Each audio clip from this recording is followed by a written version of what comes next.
Off to work. Off to work.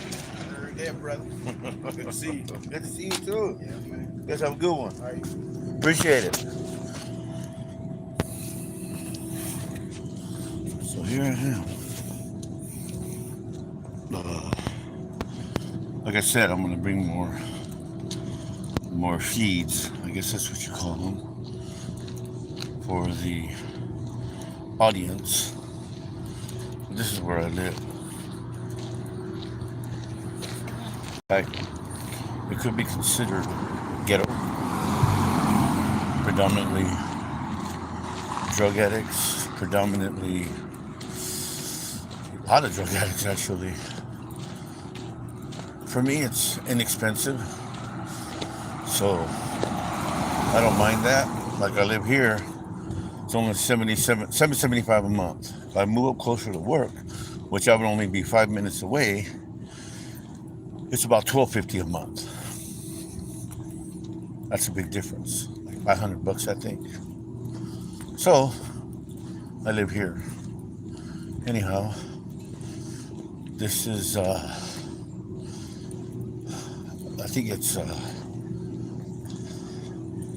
north Yakima. Yeah, it's north Yakima. Anyhow, this is the route I usually take when I walk.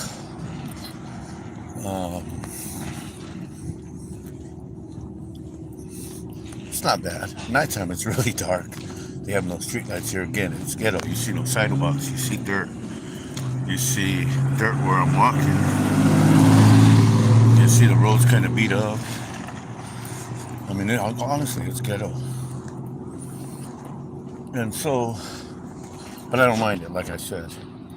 So when we get to First Ave, I gotta walk to the bus stop that I'm gonna catch the bus at.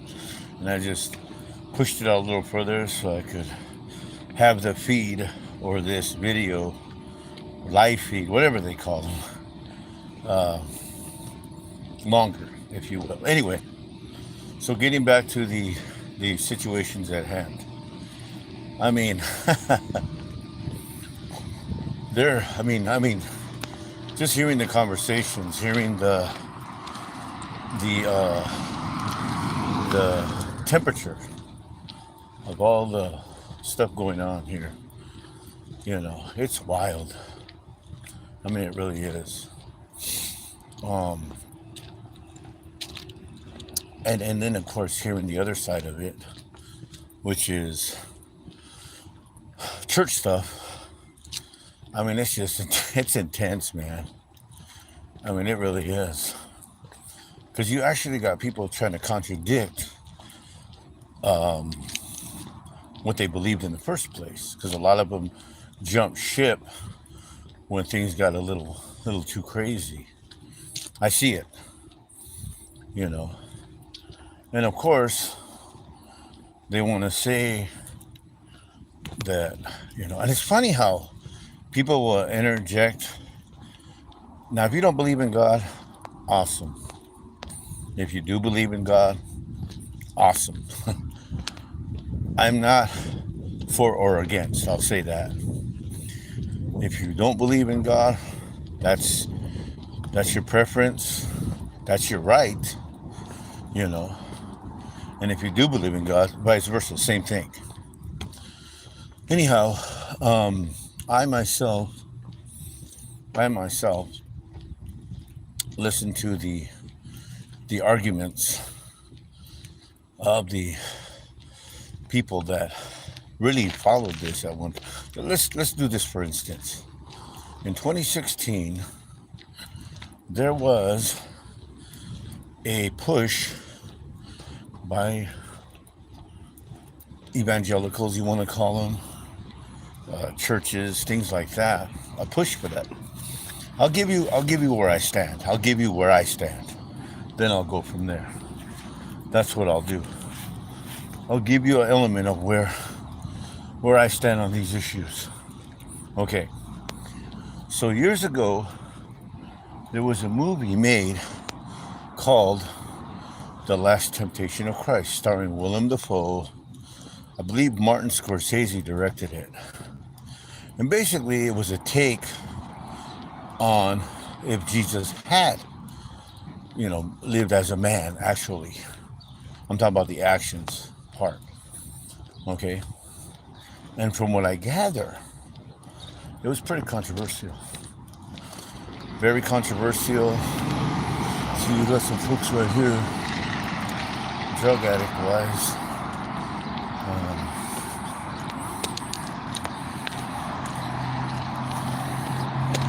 They look to be native somewhat. And that's what you see down here on Main Avenue. You'll see a lot more. Watch this. Anyway, so this movie, you can look it up for you. I never watched it myself. I didn't even watch The Passion of the Christ, to tell you the truth. And I'll give you the reason why. But let me deal with this one first. So Last Temptation, I guess the scene was depicted where supposedly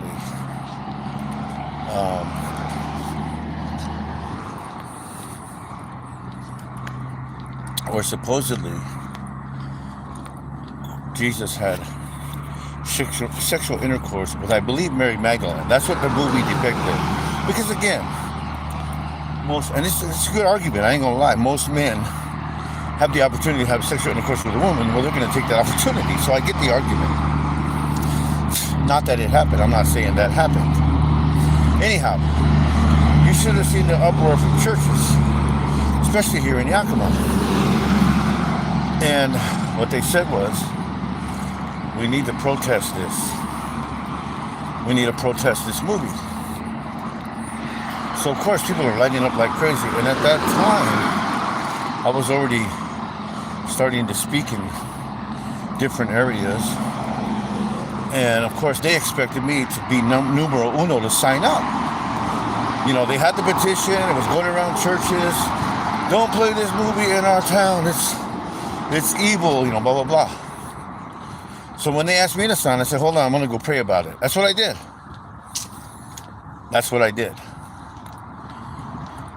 And I went and I prayed and I said, look, what do I do here? What do I do here? Now, again, I know, because people will say also, which is cool. That's everything you can do, It's kind of funny because most people, now I'm going to blow your minds for a second here. You don't really realize this, but this happens to all of us all the time. Growing up, you were raised by parents or adopted parents or some adult figure. If you're listening right now and you're an adult, someone reared you and guided you.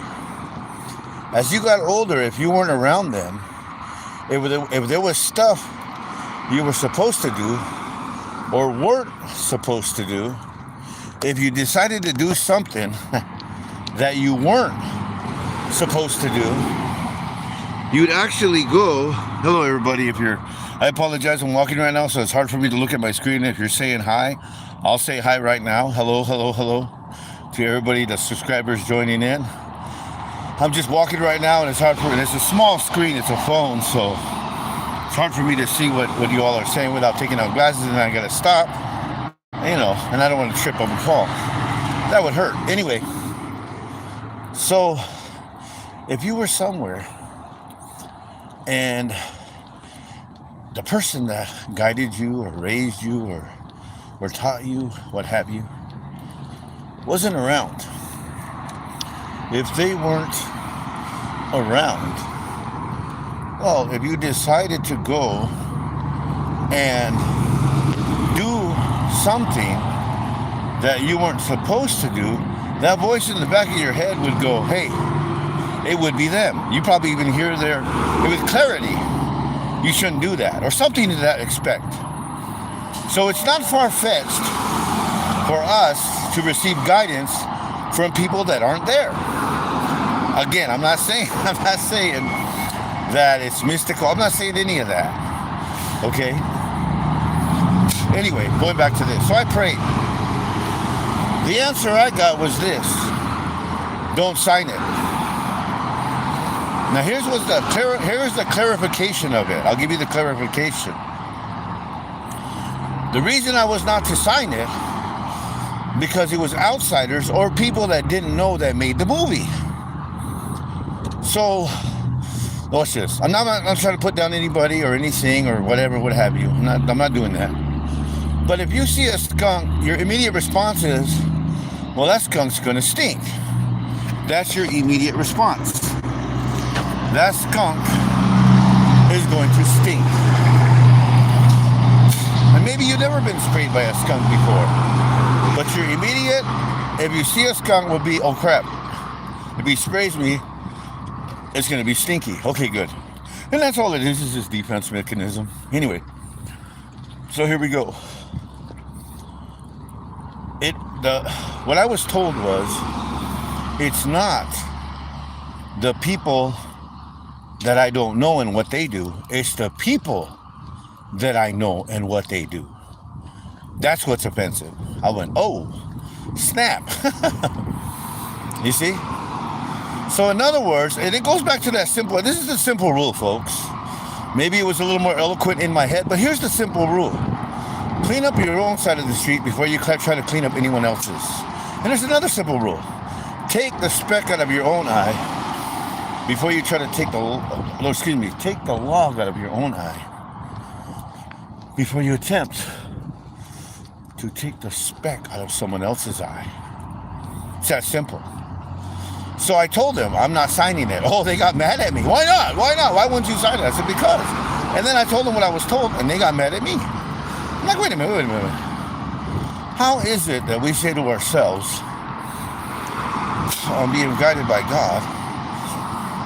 I'll give you a prime example. This is what blows my mind about them. Why I see them as, I'm talking about church people. Why I see them as so wishy-washy. I'm going to give it to you right now. So when I was allowed to speak at a certain building, the family had been established in that building, church building, for quite some time. I mean, quite a while.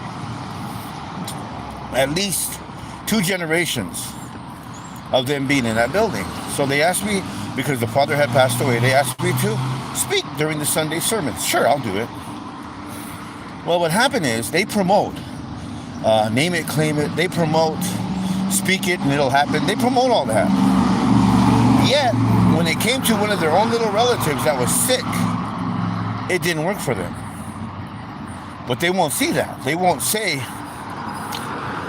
oh, here we are praying for this baby, but nothing's happening. They won't see it like that. So what happens? I show up. They like what I'm sharing. They like everything. So to test me, they bring the baby. And I'm thinking to myself, wait a minute, you guys already been praying for this baby. And the baby was probably 2 years old. You guys already been praying for this baby. But I said, you know what, you want me to pray for the baby? I'll pray for the baby. So I prayed for the baby. So then one of the leaders of the building said to me, now watch, this is when I got my first glimpse past the curtain, past the pulpit, past the, and this is all of them, I'm not kidding you. I can actually say that. This is predominantly all of them, because they all follow this one idea. Now I'll give you their idea. Well, I believed in Jesus, so therefore, I am more special and better than you. Honestly, that's their whole idea. Okay, so here's what happened. I was a family from the congregation invited me for dinner. So we went up to their house, and we went to dinner. And they cooked a nice meal, and I ate with the people. I ate with, and in the people's eyes, it's more like, oh wow, this guy who's a minister came and ate with us, and like that kind of thing. And I told them, no. You guys are more important and more special than I am. I'll tell you that right now. I said, if you look at it from a household perspective, if you got a husband and wife, and you got a 13-year-old and maybe a 9-year-old, and you got a brand new baby, the most important person at that time is the brand new baby, period. Okay, so anyway, the leadership of the building got upset. So they took me to Sizzlers to show off, if you will, like, So then, during a Sunday service, they call it that, the guy, the leader, took me into the closet, off to the side, and he said, hey, what are you doing eating with them? You're supposed to eat with us only. That's when I learned about the line between the hierarchy of the church and the congregants. That's when I learned that firsthand. I had an idea about it, but I got it straight from the horse's mouth. That's when I said, okay. I get it now. I said, well, let me tell you. I told him straight up. I said, let me tell you something, sir. I said, the reason you have the ability to go to Sizzlers is those people show up every Sunday, every Wednesday, every time you have a service, and they put their money in that basket that you pass around. Without them, you've got nothing. So I wouldn't be looking at them as lower class citizens. And I made my decision right there. I was going to walk from that building. I made my decision. So they asked me to come up. I got mad at the dude. I was really, really upset. It was almost like Jesus when he was whipping them in the temple with the whips. And I understood that whole thing. I understood that whole premise of that. You know, and it had nothing to do with religion. It had nothing to do with the law. None of that. Here's what it was. So families would travel miles and miles, and their belief was if they brought an offering to God, and maybe they had a relative that was sick, so the relative couldn't make it, a daughter or a son or a relative, and they loved the relative, of course. So they bring this one bird, whatever it was that they had to sacrifice, to the temple. And let's say, because it was a long journey and they didn't have cars like this, they had to walk. And they said the animal died along the way.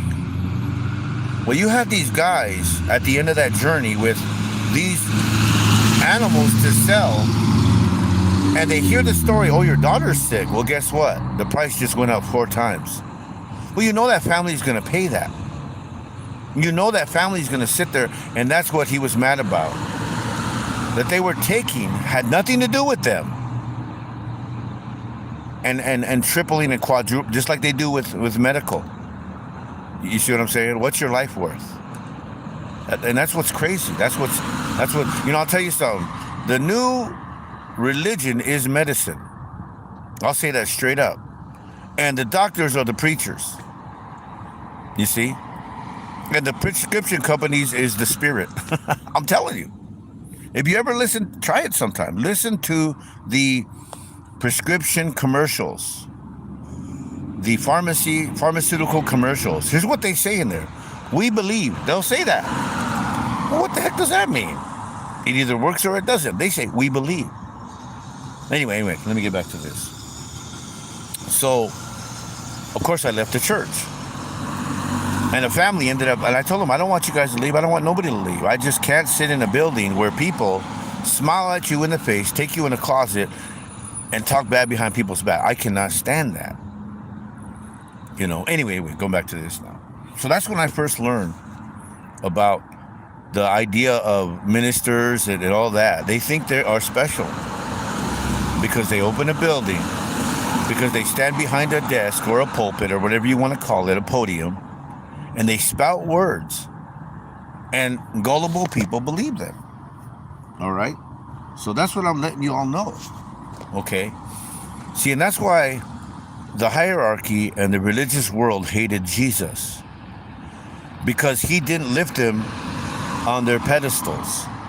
He didn't acknowledge them as being more than or better than. Actually, he told them, you're worse than the worst. One of them came up to him and said, are we blind also? Here's what he told them, which floored me. He said, if you were blind, you would have no sin. But because you say you see, therefore your sin remains. Wow. See, there's nothing great about knowing something if you don't put it into action, folks. That's what I'm sharing with you. What's the use of knowing something if you do not put it into action, what you supposedly know? Now watch this. And this is also, that's why I love the Bible. It's got so much interesting things in there. But here's what it says. Once you know, then it's not known no more, because now that you know it, you don't need to know it anymore. So now it's unknown even though it's known. Which is so true. You know what I mean? That is amazing. You know, it's amazing how you could move into a house brand new, be excited about it. Maybe 2-3 months later, you're not as excited. Maybe 5 years later, you could close your eyes and walk through that entire house without opening your eyes, because you know everything where it's at. So you know without knowing. What I mean by that is like closing your eyes and walking through it. You're able to, because you know where everything is. And that's the idea of it. That's the whole idea of it. Anyway, so I'm going back to this now. Now, somehow it died out on me, so if you were listening and it zoned out, I apologize. I don't know why it does that. I guess it does that just because it does that. Anyway, I'm going back to this. I don't even know where it ended, to tell you the truth. Let me see where I'm at on time here.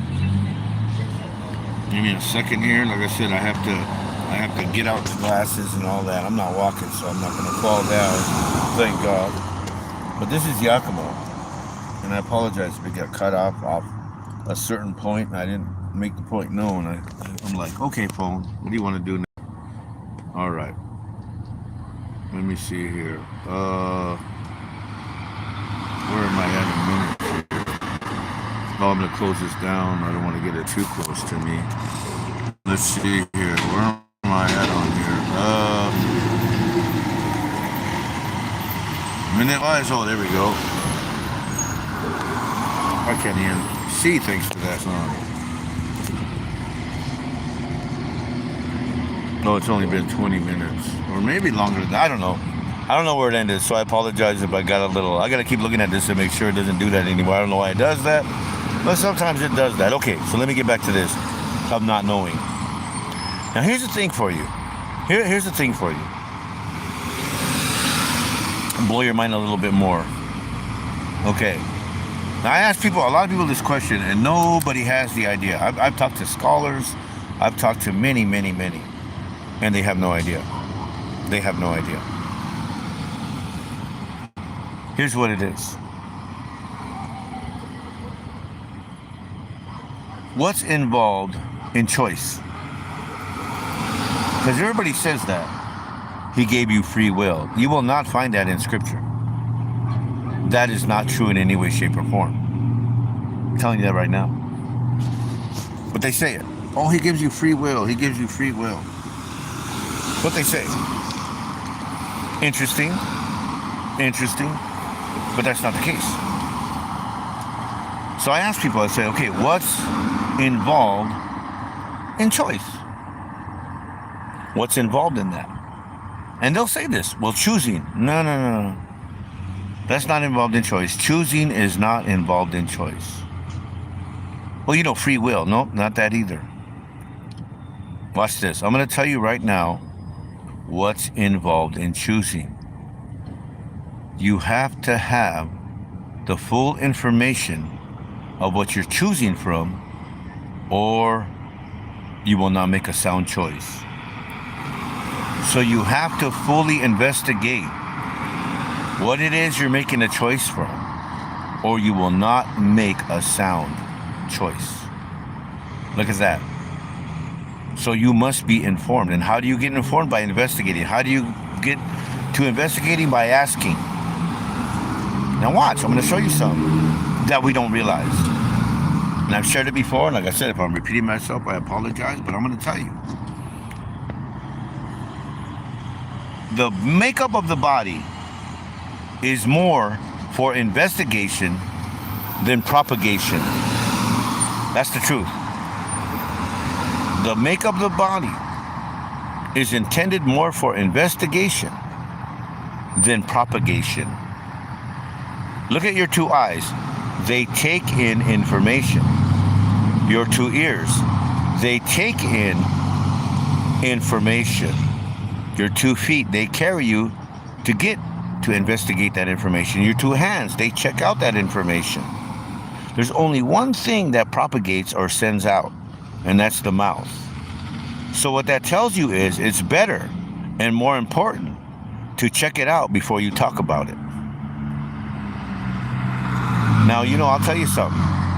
The one thing that, because I know they say a lot of, they say a lot of junk. Here's one of the sayings I heard from religious circles and so-called ministers. Here's what they said. The Bible mentions hell more than it mentions heaven. That's not true. That is not true in any way, shape, or form. And I'll prove it. Well, let me get to that later, because I got to catch the bus here in a minute. I'll talk to you guys later. Thanks for listening. Want to sit down, man?